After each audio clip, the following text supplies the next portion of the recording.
Madison Grace fired her driver in the middle of the corporate lobby, certain he was nothing but a quiet, useless man who had dared to arrive late.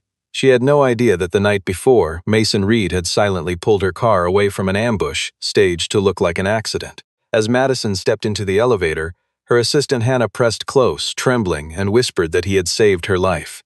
The doors closed, the security footage vanished, and the person who wanted her dead was still inside the company, waiting behind her, patient and closer than she thought. Madison Grace was 32 years old, and by the time most people her age were still finding their footing, she had already built Grace Meridian into one of the fastest-growing technology and transportation companies on the eastern seaboard. She was known in boardrooms for her sharp tongue, her relentless schedule, and a kind of cold, surgical confidence that made investors trust her even when they did not particularly like her. She had clawed her way up from nothing, and somewhere along that climb she had learned a hard rule that she repeated to herself more often than she would admit. Trust was a liability, and people who asked for too little were usually hiding something. That rule had served her well in business. It had not served her well in seeing the people closest to her.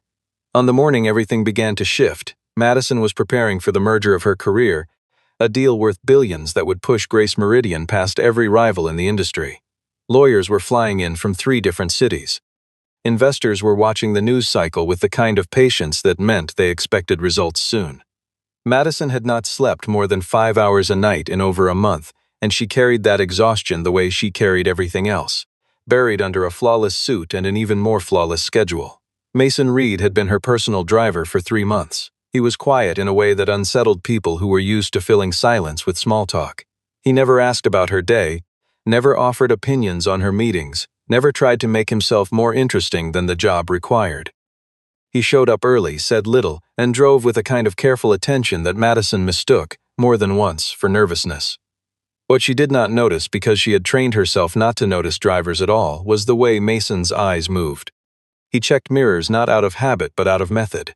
He scanned parking structures before pulling in. He noted exits the way other people noted exit signs they would never use. Hannah Carter noticed. Hannah had worked as Madison's assistant for almost 2 years, and she had a memory for detail that made her quietly indispensable. She noticed that Mason remembered every change to Madison's schedule before it was even confirmed. She noticed that he seemed to anticipate trouble before it happened, steering them away from a closed road minutes before the closure was announced, or insisting on a different parking level the day a pipe burst in the garage they normally used. Hannah found it strange. She also found it reassuring, though she could not have explained why. Connor Blake, the company's chief operating officer, did not share that reassurance. Connor was polished in the way executives were trained to be polished, all warm handshakes and easy laughter in meetings, but there was a tightness around his mouth whenever Mason was nearby. He was unfailingly courteous to Mason in front of others, the kind of courtesy that felt rehearsed rather than real. Madison had noticed this once, briefly, and decided it meant nothing. Connor had been with her for 6 years. He had earned more trust than a driver who barely spoke. There were small things about Mason that, if anyone had looked closely enough, might have raised questions. His personnel file, when Hannah had once pulled it for a routine review, was strangely thin for a man with his skill behind the wheel. There were gaps where work history should have been, vague references to private security contracts that led nowhere when checked. Hannah had mentioned it once to Madison, almost as an afterthought, and Madison had waved it off. People had complicated pasts. It was none of her business as long as he showed up on time and kept his opinions to himself. That evening, as the office began to empty out and the city outside turned the color of dull copper under the streetlights, Madison reviewed her schedule for the days ahead. Buried in the calendar was a single line that would matter more than she could have known: a late-night meeting with a private investor off the books, scheduled for nearly midnight, far from the cameras and formality of the office. Madison barely glanced at it before closing her laptop. She had no reason to think that single appointment would become the most dangerous night of her life, or that the quiet man waiting by her car downstairs already suspected something was wrong. Madison left the office almost at midnight, the building behind her mostly dark except for the cleaning crews moving between floors like quiet ghosts. The meeting that had run long was tense, full of careful language about valuations and contingencies, and she had walked out of it with a headache pressing behind her eyes and very little patience left for anything else. Mason was waiting at the curb exactly where he always was, the car running, the door already cracked open for her. She slid inside without a word and closed her eyes, expecting the familiar 15-minute ride home. She did not notice at first the dark sport utility vehicle that pulled out two cars behind them. Mason did. He saw it appear once at a red light, vanish for several blocks, and then reappear behind a delivery truck near the highway entrance. A coincidence might explain one sighting. It could not explain three, each time holding the same careful distance, neither closing in nor falling away. Mason's hands tightened slightly on the wheel, though his face gave away nothing. When he changed their route without asking, taking a turn that led away from the highway and toward a quieter stretch of road near the old industrial district, Madison opened her eyes and snapped at him. She had a meeting to get to, she said, and he was making her late by playing games with the navigation. Mason said only that the main route was not safe tonight. He did not elaborate. Madison stared at the back of his head, irritation flaring, certain this was simply another example of a driver overstepping his role. Her phone buzzed. Connor, asking why her location had not updated on the tracking app, reminding her that the investor she was meeting did not like to be kept waiting. Madison read the message twice and felt the old frustration rise, the sense that everyone around her seemed determined to slow her down on the one night she could not afford delays. She almost told Mason to turn back toward the original route. Almost. What she could not see, and what Mason had already noticed without saying a word, was that something was wrong with the car itself. He had felt it in the brakes, minutes earlier, a softness that should not have been there, a half-second lag before the pedal caught. He had also noticed, when he checked the dashboard display at a stoplight, that the vehicle's navigation system was broadcasting their location to an external device that was not part of any system he recognized. Someone had been inside this car. Someone had wanted to know exactly where it was going, and exactly when it would arrive. Mason did not explain any of this to Madison. There was no time, and even if there had been, he doubted she would have believed him without proof. Instead, he did what he had been trained to do years earlier, in a life Madison knew nothing about. He created a problem small enough to seem ordinary, and used it to buy room to think. He let the engine sputter, eased the car toward an abandoned service station whose security cameras had been broken for months, and told Madison in a flat and unbothered voice that the vehicle needed a moment. She was still complaining about the delay when the dark sport utility vehicle pulled in behind them, blocking the narrow exit. Two men stepped out, moving with the unhurried confidence of people who believed they had already won. Madison's voice caught in her throat. For the first time that night, she understood that something was deeply wrong, though she still could not have said what. What happened next took less than 90 seconds, though to Madison it felt like it stretched far longer. Mason moved with a precision that had nothing to do with driving lessons. He reversed hard, cutting the wheel at an angle that sent the car spinning just enough to clear the narrow gap beside the blocked exit, and accelerated onto the access road before either man could close the distance. Metal scraped against a concrete post. Madison's head struck the window hard enough to blur her vision, and the world tilted sideways for several long seconds. By the time her sight cleared, they were back on the highway, moving at a normal speed, the dark vehicle nowhere in sight. Madison's head throbbed. Her memory of the last few minutes felt scrambled, fragments without order, a flash of headlights, the screech of tires, Mason's hands steady on the wheel while everything around them seemed to spin. She did not understand what had happened. She only knew that her plans for the night were ruined, that she had missed the investor meeting entirely, and that the man driving her home had, once again, done something she had not asked him to do. Mason brought her home in silence, helped her inside despite her protests that she was fine, and made sure the apartment door was locked before he left. He called Hannah from the parking garage, his voice low and urgent in a way she had never heard from him before. He told her to change Madison's hotel reservation for the coming nights, to lock down the location sharing on the company vehicles, and not to call the police yet, because whoever had tampered with the car likely had access inside the company itself. Hannah, half asleep and frightened, agreed without fully understanding why. She would spend the rest of the night wide awake, turning his words over in her mind, waiting for morning and dreading what it might bring. Madison woke the next morning with a headache that throbbed behind her right eye and a memory of the previous night that came back to her only in broken pieces. She remembered the meeting ending late. She remembered Mason taking a strange route. She remembered being angry, and then there was a gap, a kind of fog, before she remembered arriving home with her head pounding and no real understanding of why. The investor meeting had been missed entirely, a fact that felt, in the cold light of morning, like a professional catastrophe she could not afford. Connor was waiting for her when she arrived at the office, his expression carefully arranged into something between concern and disappointment. He told her the investor was furious that the missed meeting had already started rumors swirling among the board, and that he had heard, through sources he did not specify, that her driver had been behaving erratically for weeks. He suggested, gently but pointedly, that perhaps Mason had gotten into some kind of trouble that was now bleeding into his work. Madison, exhausted and humiliated, found the explanation easy to accept. It fit the irritation she already felt. Mason arrived 20 minutes late that morning, a fact that under any other circumstances might have seemed minor.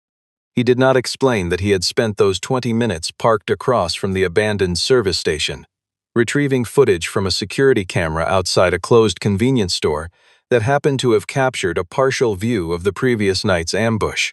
He said nothing about it at all, because he did not yet have enough evidence to make the story believable, and because some quiet instinct told him that timing mattered more than explanations. Madison met him in the lobby, in front of a dozen employees moving through their morning routines, and did not lower her voice.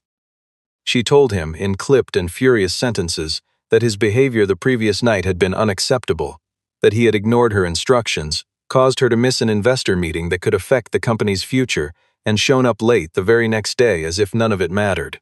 She told him he was finished, effective immediately, and that security would escort him out if necessary. Mason did not argue. He stood there for a long moment, his eyes moving briefly across the lobby, the entrances, the elevator banks, in the same careful way they always moved, as if some part of him could not stop checking for danger even while his job was ending in front of him. Then he reached into his jacket, set his car keys gently on the reception desk, and said, in a voice too quiet for most of the room to hear, that Madison should avoid the East Elevator Bank for the rest of the day. To Madison, exhausted and humiliated and still aching from the night before, the remark sounded less like a warning and more like a threat, some strange parting shot from a man she had just dismissed. She told him, coldly, that she did not appreciate being spoken to that way, and turned to walk toward her office without looking back. Mason left without another word, his footsteps unhurried, his expression unreadable. It was Hannah who came running across the lobby moments later, her face pale, her hands trembling as she caught Madison by the arm and pulled her aside, away from the cluster of employees who had been watching the confrontation with poorly hidden curiosity. Hannah's voice, when it finally came, was barely above a whisper, but the words landed like a blow. "He saved your life last night."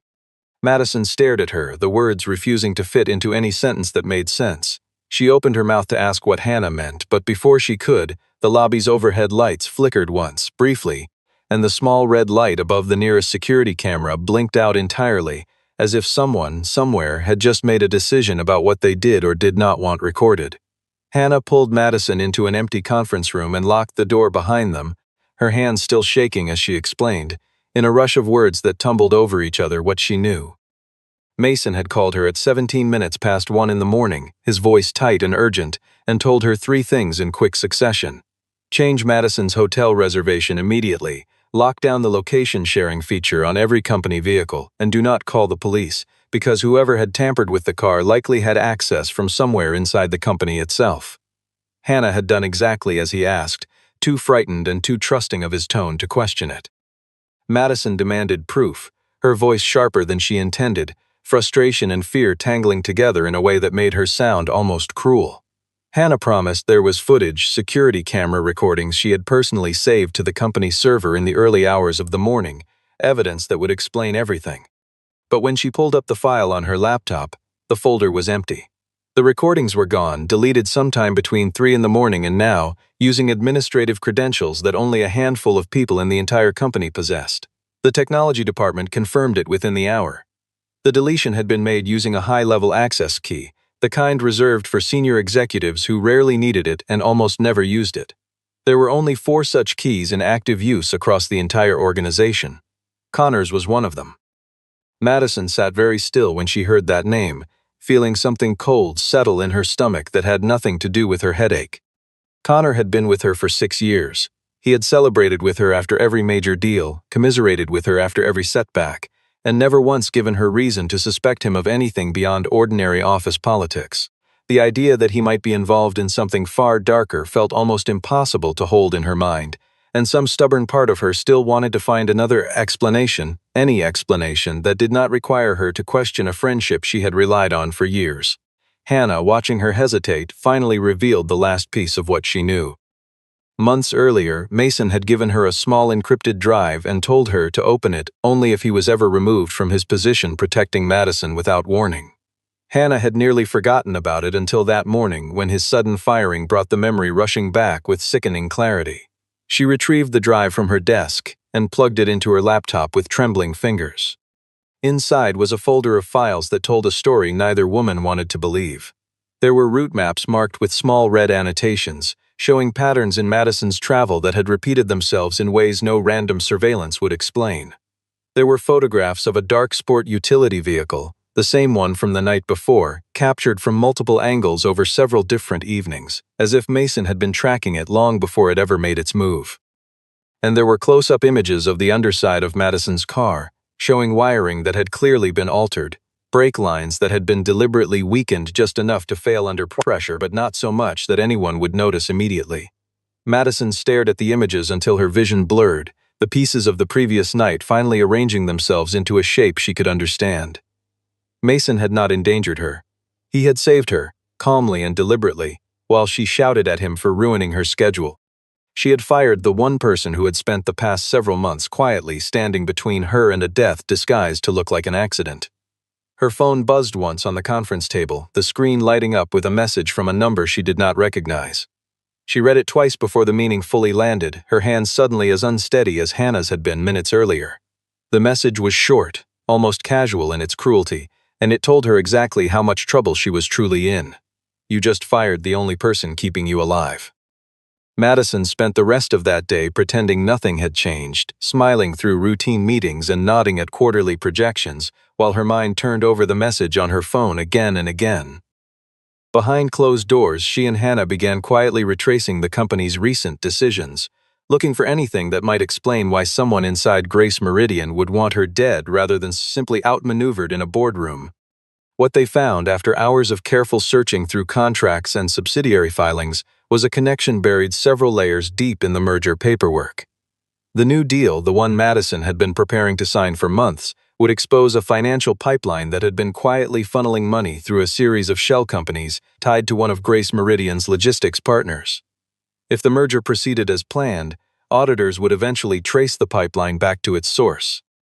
That source led, through several careful steps designed to be untraceable, directly to a company in which Connor held a private and previously undisclosed stake. The math was brutal in its simplicity. If the merger succeeded, Connor stood to lose nearly everything he had built outside of his official salary, along with his freedom, once investigators began asking the right questions. If Madison disappeared before the signing, the deal would collapse in the chaos that followed, and the shell companies would quietly continue operating in the confusion of leadership transition. Hannah found something else buried in old internal reports. A security memo from several weeks earlier, written by Mason, flagging irregularities in Madison's travel schedule and recommending additional protective measures around her late-night appointments. The memo had never reached Madison. It had been filed and quietly buried by someone with the authority to decide which reports made it to her desk. Madison felt something twist inside her chest, somewhere between shame and rage, as she realized how completely she had misjudged both men. She had trusted Connor because he told her what she wanted to hear in meetings, smiling at the right moments, agreeing at the right pauses. She had distrusted Mason because he offered nothing but careful silence and a kind of watchfulness she had mistaken for strangeness. She had rewarded charm and punished competence, and it had nearly cost her everything. When Connor stepped into her office later that afternoon, his manner was as easy and warm as ever, though Madison now noticed things she had overlooked before. The way his eyes flicked toward her phone before he spoke, the careful testing quality of his questions about how she was feeling after the previous night's incident. He was, she understood now, trying to determine exactly how much she knew. Madison played the part she needed to play. She told him she was still furious with Mason, that she intended to revoke his building access entirely and pursue legal action if he ever came near her again. Connor's relief was subtle but unmistakable, a slight loosening in his shoulders that told her the performance had worked.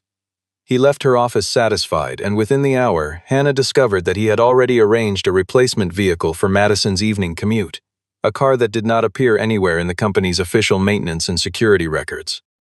Madison understood, with a clarity that chilled her more than any threat could have, that whatever had failed the night before was about to be attempted again, more carefully this time, with no quiet driver left to interfere. Madison tried calling Mason that evening, only to find the number disconnected entirely, as if it had never belonged to anyone at all. She sat with her phone in her hand for a long moment, panic rising in a way that felt unfamiliar and uncomfortable, before Hannah suddenly remembered something Mason had told her weeks earlier, almost as a joke at the time. If everything ever went dark, he had said, find him at the parking structure, level B3 near column number 12. It did not sound like a joke anymore. The two women took the service elevator down to the lowest level of the parking garage, where the fluorescent lights flickered unevenly and the cell signal dropped to almost nothing the moment the doors opened. The air smelled of concrete and motor oil, and the silence pressed in around them in a way that made every small sound feel enormous. A security guard neither woman recognized stepped out from behind a support column and told them, in a voice too flat to be friendly, that this level was closed for maintenance. Before Madison could respond, Mason emerged from the shadows near column 12, moving with a speed that seemed impossible for someone who only hours earlier had appeared so unremarkable behind the wheel of a car. He closed the distance to the guard in seconds, disarming and restraining him with a controlled efficiency that produced almost no sound at all, the kind of motion that came from years of practice rather than instinct alone. Madison watched, stunned, as the quiet driver she had dismissed that morning revealed himself to be someone entirely different. Calm under pressure, precise without hesitation, and utterly without the need to perform strength for anyone watching. It was, she realized, the opposite of everything Connor had ever shown her. Mason explained in short and unembellished sentences that Connor's plan went further than simply killing her. He intended to make it look as though Madison had fled the country amid a financial scandal of her own making, using the very merger documents she had worked years to secure as evidence against her. Her death would not look like murder. It would look like disappearance, scandal, and guilt. Madison began to apologize, the words tumbling out clumsily, but Mason stopped her with a small shake of his head, telling her gently that there was no time for that now. He reached into his jacket and produced a small memory card, the missing piece of evidence retrieved from the convenience store camera across from the abandoned service station. On it was the final, undeniable proof. Footage of Mason physically pulling Madison from the car only seconds before the sport utility vehicle struck the exact point where she would have been sitting. Madison stared at the small piece of plastic in his palm, feeling something break open inside her chest, somewhere between shame at how she had treated him and an overwhelming, unfamiliar gratitude. She did not try to explain herself further. There would be time for that later, if there was a later at all. For now, there was only the work in front of them, and the growing certainty that the most dangerous part of the night was still ahead. Madison decided, against Mason's strong objections, that she would still appear at the signing ceremony scheduled for the following evening. If she vanished now, she told him, Connor would win by default, and the company she had spent her entire adult life building would fall into his hands without a single shot fired. Mason argued that the risk was too high, that walking into a room full of cameras and investors while a killer still moved freely through the building was exactly the kind of mistake that got people killed. Madison did not disagree with his reasoning. She simply told him that running was no longer an option she could live with. They built a plan together over the next several hours, working in a borrowed office with the blinds drawn and the lights kept low. Hannah would feed Connor a carefully constructed piece of false information, suggesting that Madison still had no real evidence against him, just enough doubt to keep him confident and careless. Mason would abandon his old identity entirely, blending into the hotel's logistics crew rather than standing visibly at Madison's side, as a driver who technically no longer worked for her. The ceremony itself took place in a grand hotel ballroom downtown, filled with reporters, board members, and investors who had been waiting months for this moment. Crystal chandeliers threw soft light across round tables set with company branding, and the air buzzed with the particular energy of people who sensed history being made.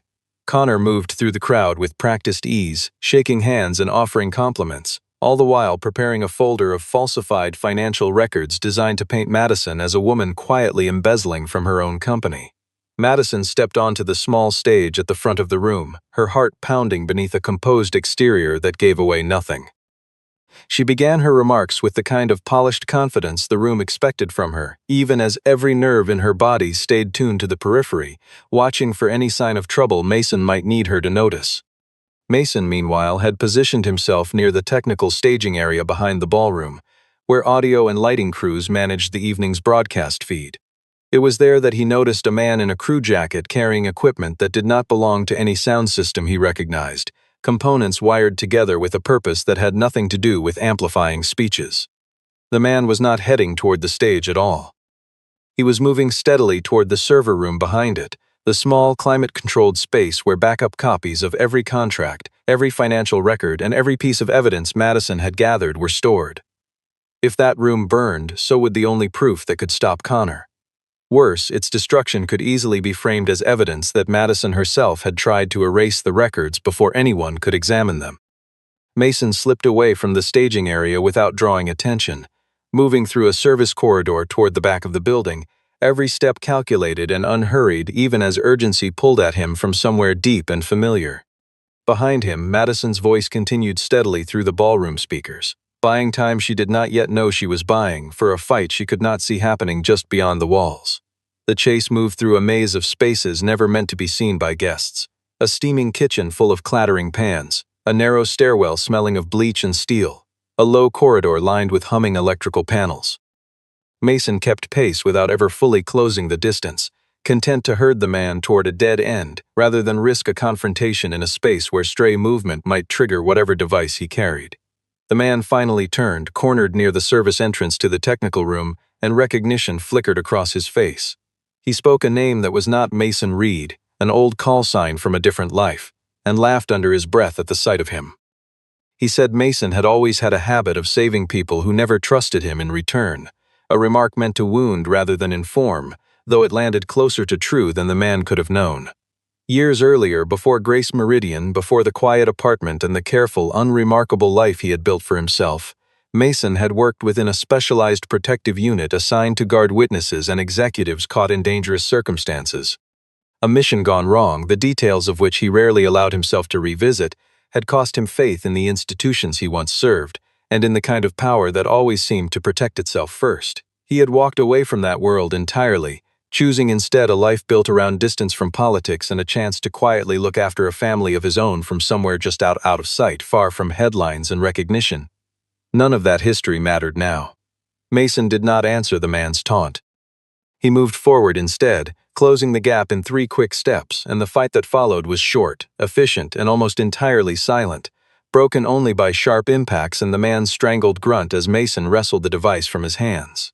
A blade caught Mason across the shoulder in the final exchange, a shallow but stinging wound that he registered only as information, not as something requiring his attention yet. He secured the device, disabled its trigger with steady, practiced fingers, and sealed the technical room's heavy door behind him before the man could recover enough to try again. Back in the ballroom, Madison stretched her remarks longer than planned, adding details about the company's history that she had never intended to include, watching the side entrance for any signal that the danger behind the scenes had passed. Hannah stood near the control booth, quietly preparing a video file on a small laptop, her thumb hovering over the key that would broadcast it to every screen in the room the moment it was needed. Somewhere beneath the chandeliers and polite applause, the night was balancing on a thread thinner than anyone in that glittering room could have guessed. Connor made his move just as Madison finished her remarks, stepping forward with a folder in hand and an expression of practiced regret, as though what he was about to do pained him deeply. He addressed the room directly, suggesting that certain financial irregularities had come to light, irregularities that pointed troublingly toward Madison's own conduct over the past several months. He produced documents that looked, at a glance, devastatingly convincing, complete with falsified transfer records bearing what appeared to be her authorization. A murmur moved through the board members seated near the front, the kind of low, uncertain sound that meant doubt had found a foothold. Madison felt the room's confidence in her wavering, felt the careful work of years threatening to collapse under the weight of a lie dressed convincingly as truth. For one brief, dangerous moment, panic rose in her chest, the urge to deny everything loudly and immediately. She caught herself before it could take hold, remembering something Mason had told her hours earlier, almost in passing. The person talking the loudest is usually protecting their weakest point. Instead of denying anything, Madison asked Connor a quiet, simple question about her own travel route from 2 nights earlier, framing it as though she were merely confused, still recovering from the stress of recent events. Connor, caught off guard and eager to maintain his momentum in front of the board, answered too quickly. referencing a specific detail about the route's timing that no one outside the ambush itself could possibly have known. The words hung in the air for a moment before their weight became fully clear to him, his confidence faltering as he realized what he had just revealed.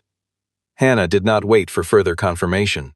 She triggered the video file instantly, and every screen in the ballroom filled with the footage from the memory card. The dark vehicle trailing Madison's car through the night streets, the tampered brake lines exposed in close detail, and finally, unmistakably, Mason pulling Madison from the vehicle in the last possible second before impact. Gasps rippled through the crowd. Reporters who had been quietly typing notes suddenly stopped, phones rising to capture the screens instead. Connor's practiced composure cracked entirely, his eyes darting toward the exits as he understood, in the space of a few seconds, exactly how thoroughly his plan had unraveled. He turned to flee, gesturing sharply toward someone near the back of the room, a final signal meant to trigger whatever contingency remained. It was at that moment that Mason appeared at the ballroom's side entrance, a faint dark stain spreading across the shoulder of his borrowed crew jacket, his expression as calm as it had been on his very first day driving Madison to work. He crossed the room without hurry, set the disabled device on the table in front of the stunned board members, and looked at Connor with an expression that held no triumph at all, only a tired, settled certainty. Connor understood in that instant that he had lost. But he still held one final card, and as security guards began moving toward him, he reached into his pocket and pressed a single button that plunged the entire ballroom into sudden, complete darkness. The lights died completely, plunging the ballroom into a darkness broken only by the faint emergency glow near the exit signs. Security doors clicked shut throughout the building, locked by a system override that Connor had clearly prepared in advance, and the elevators ground to a halt somewhere between floors. Screams and confused shouting rose from the crowd as people stumbled into tables and each other, the elegant order of the evening collapsing into chaos within seconds. In the confusion, Connor moved quickly, grabbing Hannah by the arm before anyone could stop him, and pulling her toward the service corridor, his voice low and sharp as he warned Madison not to follow unless she wanted to find out what desperation looked like up close. He told Madison, through the dark, that he wanted the original signed contract and every remaining piece of evidence handed over, or Hannah would not be walking out of that hotel. For the first time since the ordeal had begun, Madison did not respond as the cold, calculating chief executive the company had always known. She responded as someone willing to risk everything for a woman who had stood beside her through fear and uncertainty without ever once stepping back. She told Connor steadily that she would give him whatever he wanted, her voice carrying none of the panic she felt twisting beneath her ribs. Mason, moving silently through the darkened corridor with the practiced ease of someone who had memorized every exit and angle in the building hours earlier, located Connor's position by sound alone, tracking the faint tremor in Hannah's breathing and the scrape of shoes against tile. He spoke before stepping into view, his voice calm and almost conversational, informing Connor that every document and every piece of evidence had already been sent to an outside law firm hours earlier, long before the ceremony had even begun. There was no leverage left to bargain with. There was no path remaining that did not end in arrest. Connor's composure broke at last, his grip on Hannah loosening just enough as his attention split between the threat in front of him and the trap closing in from every direction. Mason used the opening without hesitation, closing the distance in a heartbeat and disarming him with controlled, economical force, careful even now not to let the violence exceed what the moment required. Hannah stumbled free, breathless but unharmed, pressing herself against the corridor wall as Mason secured Connor against the floor. Moments later, the building's true security team arrived, summoned by an emergency override code that Mason had quietly embedded into the system weeks earlier, long before anyone suspected it might ever be needed. Police followed close behind, drawn by frantic calls from inside the ballroom, and Connor was led away in restraints alongside two accomplices who had been waiting nervously near the loading dock, their plan as thoroughly unraveled as his. Madison stood in the dim emergency lighting, watching the man she had once dismissed as nothing more than a quiet driver help Hannah to her feet with the same careful attention he had once used to check mirrors and exits. She understood now, with a clarity that left her almost unsteady, that Mason had not simply saved her life once in a single dramatic moment on a dark road. He had been quietly building a path to her safety for months, long before she ever knew she needed one. In the days that followed, news outlets across the city scrambled to cover the story, painting Mason as a quiet hero who had single-handedly uncovered a conspiracy at the heart of one of the region's most prominent companies. Reporters camped outside his apartment building, hoping for an interview or even a single quote, but Mason declined every request without exception, slipping in and out through service entrances and refusing to let the story become about him. Madison called an internal meeting for the entire company, something she had never done before, gathering every department into the largest conference hall the building offered. She stood before her own employees and did something that did not come naturally to her. She admitted plainly and without excuse that she had been wrong. She told them she had judged a man by his job title rather than his character, had dismissed quiet competence because it did not announce itself loudly enough for her to notice, and had nearly paid for that mistake with her life. She restored Mason's standing publicly, making clear to every person in the room that he had been right about everything, and that her decision to fire him had been the worst judgment call of her career. She offered him, afterward and in private, a newly created position as Director of Strategic Security, a role with real authority and real resources behind it. Mason did not answer immediately. When he finally spoke, he told her he had no interest in becoming a symbol or a headline. He had not done what he did for recognition, and turning him into a story now, however well-intentioned, would only replace one kind of misunderstanding with another. He wanted only to do the work properly, quietly, without ceremony. Madison's apology, when it came again, was different from anything she had offered before. There was no attempt to smooth things over with money or title or public praise. She simply told him she was sorry, plainly and without flourish, for failing to see him until her life depended on it. Hannah, standing nearby, added gently that trust could not be ordered into existence the way a contract could be signed. It had to be rebuilt slowly, in small, deliberate steps, day after day. Mason agreed, eventually, to stay on temporarily to help rebuild the company's security framework from the ground up, identifying the same kinds of blind spots that had nearly cost Madison everything. He set one condition before accepting. Madison would have to learn to listen more carefully to the quietest people in any given room, the ones who rarely demanded attention but often saw the most. Several weeks later, Grace Meridian signed the merger that had once nearly cost Madison her life. The deal finalized quietly in a smaller, more modest room than the one where everything had nearly fallen apart. This time, Madison did not stand alone on the stage to accept the credit. She made a point of naming everyone who had carried the company through its hardest moment. Hannah, whose steady mind had pieced together evidence under impossible pressure. The technical staff who had rebuilt the company's compromised systems overnight.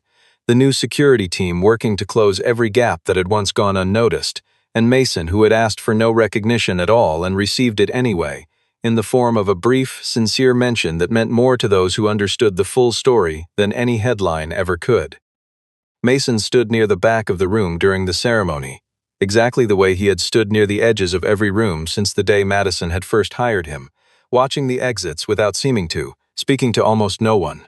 But something in the way Madison looked at him now had changed completely. She no longer mistook his silence for emptiness. She understood finally that the quietest person in any room was often the one who had already noticed everything worth noticing. After the ceremony ended and the guests filtered out into the evening air, Mason prepared to leave the building, his work rebuilding the company's security framework now largely complete. Madison followed him down to the lobby, the same lobby where she had once fired him in front of a room full of strangers, her heels echoing against the same marble floor. This time there was no anger in her voice, no cold authority demanding compliance. She simply asked him, quietly, whether he might be willing to keep driving for her on whatever came next, not as an order but as a genuine question, one person asking another for a second chance neither of them had expected to need. Mason allowed himself the smallest hint of a smile, the kind that rarely reached his eyes but reached them now. He told her that this time she would have to choose her own route. He would only warn her when danger appeared somewhere ahead. The story closed with Madison stepping into the car the way she had hundreds of times before, except now she understood, for the first time, exactly what she was getting into. Mason checked the rearview mirror out of old habit, the same careful glance he had given 100 mornings before anyone thought to ask why. The two of them pulled away from the building together as the first light of dawn spread quietly across the skyline, neither of them needing to say what both of them already understood. Madison's life had not been saved only by Mason's skill behind the wheel, sharp as it was, or by his quiet vigilance through months no one else had noticed. It had been saved, in the end, by the harder thing, the moment she finally learned to trust someone she had once dismissed without a second thought, and the slow, deliberate work of becoming someone worthy of the loyalty she had so nearly thrown away. If you want to know what Mason was truly hiding, stay close and follow this story until the very end.